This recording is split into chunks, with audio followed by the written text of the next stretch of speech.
Hi everyone. Are you dreaming of doing a PhD in the United States or Canada without spending a penny? Great news. Fully funded PhD programs are available, and in this video, I will show you exactly how to apply step by step. Let's get started.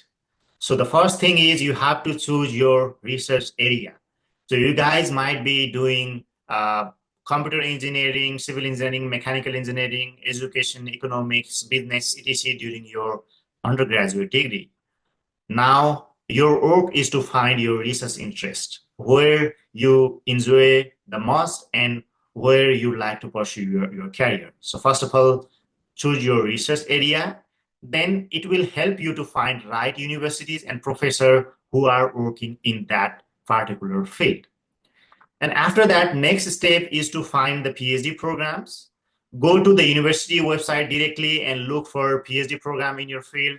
You can also check some of the useful websites like findaphd.com, gradschool.com, and for Canada, educationcanada.ca, that is educanada.ca, and look for a program that's a fully funded or funding available through assistantship or fellowship.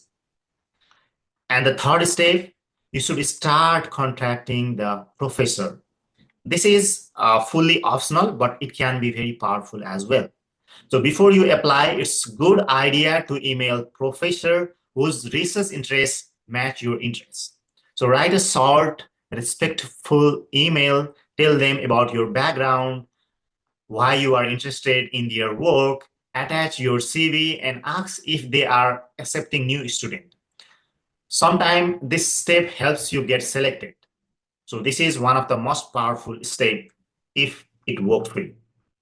And next step is prepare application document. So most university will ask for statement of purpose, which means this document tells the reader that why you want to do PhD. The second thing, CV or resume, academic transcripts, letter of recommendation, English test score like TOEFL, IELTS, Duolingo, etc. And GRE score. GRE score can be optional for Canadian universities and optional for some of the universities inside the US as well. So start early and write your documents carefully. This is your chance to shine. So after that, look for funding. Almost all PhD programs in the US and Canada offer funding through assistantship. Teaching assistantship, you help to teach in the class. Research assistantship, you help in lab or research. Fellowship, free money, no work required. Although the name of this fellowship are different, you guys might be supposed to teach in the class for some hour and do research because PhD is all about doing research. And although the fellowship says free money, you still need to teach in the class and do research, right? So this funding usually covers your tuition fee and gives you a monthly stipend to live on.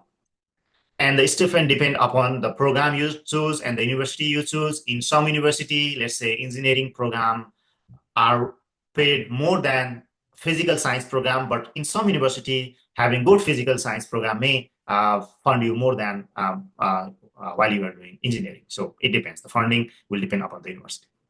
And then the next step is submit application. So you are all set to submit the application. Apply directly on the university website. Most deadlines are between December and February, so don't wait till the last minute. And step 7, interview and offers. If you are selected, you may be invited for an online interview with the professor or maybe grad school committee. Be confident and show your interest in the professor's work. If accepted, you'll receive an offer letter with full funding details. So in that full funding detail, you may be notified about your, let's say, salary, that is like a stipend, how much is the tuition waiver, how much is covered in terms of your insurance and other details. Now, I would like to give you a final tip. Be patient and keep applying. PhD application take time and effort. If you don't get it on the first try, don't give up. Apply to multiple universities and keep improving your documents. And that's it. You can now ready to apply for fully funded PhD in the US or Canada. If you found this video helpful, don't forget to like, subscribe, and share with your friends who want to study abroad. Comment below if you have any question. I'm here to help you guys. Thanks for watching. Good luck for your journey.